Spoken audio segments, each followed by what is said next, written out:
Ambassador Greer, would the administration reverse course if the president's tariffs led to 10% inflation?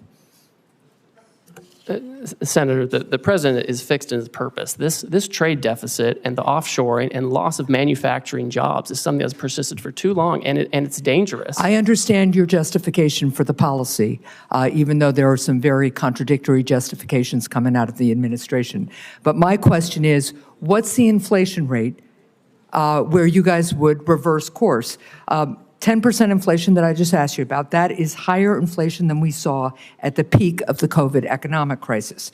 But you aren't going to say here today that you would reverse course even if you created inflation as high as we had at the peak of the COVID economic crisis. I think the most serious inflation we saw was during the Biden administration. When we did tariffs in the first term, inflation went down. I just don't. It's not going to be a one-to-one. Inflation about how much money you're putting into the supply. Well, let's just be really clear that the Trump administration is here today to say that even if inflation hits Americans' pocketbooks at 10% because of these tariffs, then the Trump administration is still going to go charging ahead. So, Ambassador, would the administration reverse course if the president's tariffs caused a 50% stock market crash, which would hurt Americans' retirement savings even more than they've been hurt in the last 10 days or so?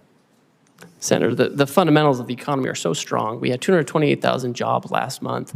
We have 9,000 additional manufacturing jobs from the month before. Your answer is even if the stock market crashes 50%, which is how much the stock market crashed in the Great Recession, you're not going to say here today that you would reverse course even if you crash the stock market and harm retirement savings as drastically as happened during the Great Recession in 2007. Senator, your hypotheticals are not consistent with the history we have seen with the use of tariffs. My hypotheticals are based on the fact that a lot of Americans are looking at their 401ks today and wondering how much of a lifestyle change they are going to have or whether they're going to be able to retire when they plan to because of the recklessness and haphazard nature of the Trump administration's imposition of tariffs. Nothing was thought out about this. This has been a haphazard, incompetent effort, and it's showing.